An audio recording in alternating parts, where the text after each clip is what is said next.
The Marvel's trailer just dropped and the world just stopped spinning. This was exactly what the failing superhero movie industry needed in order to bring the people back into the theaters, munching popcorn and drinking their sodas and having a good old time. Well, at least that's what the executives in Hollywood think will happen when the Marvels gets released. That the movie will be an endgame kind of event, an awesome global thing that everyone would care about.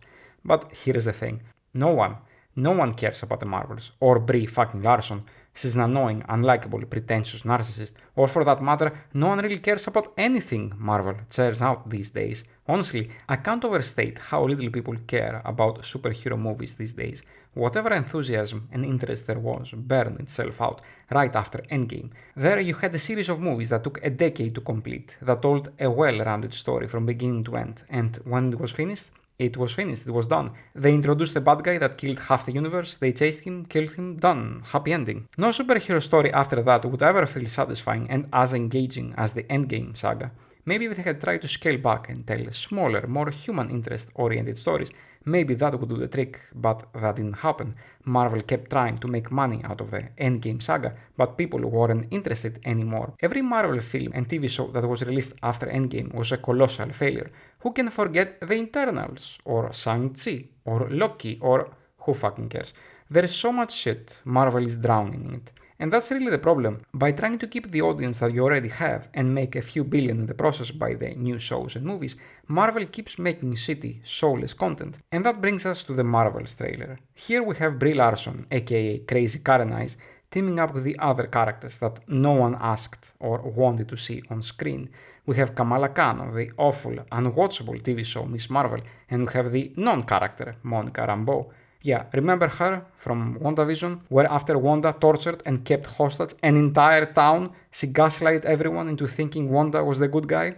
They'll never know what you sacrificed for them. As I can gather from the trailer, the plot of the movie seems to be that some global event is forcing these three characters together in order to fight whatever tasteless, boring villain the film will come up with. But the problem is, something is causing them to switch places every time they use their powers, and after that, hilarity ensues. I could totally show you. No! Again! Hi.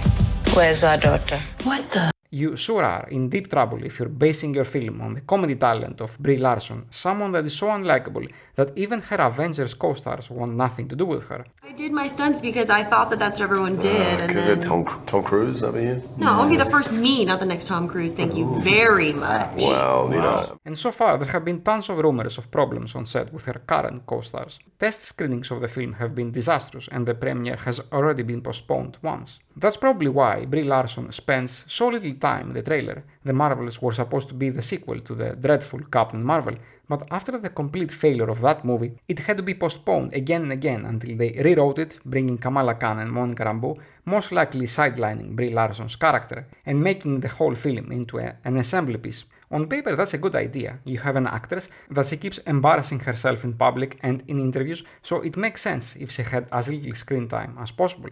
But pushing Brie Larson out of the spotlight for a bit isn't gonna do much to make the film better. The main problem that Marvel has, not only with this film, but with the rest of the franchise, is that it shouldn't exist. Audience care for something when they like it, when they love it. But that care and love has a limit. It's not infinite. After Endgame, the audience interest found itself at its lowest point. What Marvel should have done is nothing. No more movies, no more shows, for a bit at least.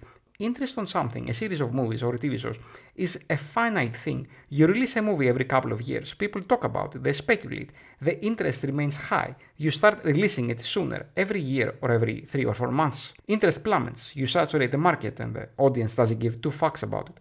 Consider the James Bond franchise. They release one movie every few years, and not all of them are good, but every once in a while you're gonna get as good a film as Casino Royale. Because of the quality of the films, you can attract great filmmakers like Martin Campbell to your franchise. But don't think for even a second that my comparison is unfair just because James Bond is a superhero character and its universe is much smaller than the Marvel one. With bad executives making bad decisions, bringing the wrong people to write and direct your movies, you can easily destroy the James Bond franchise by releasing more movies, expanding into TV shows, spin-offs and all that shit.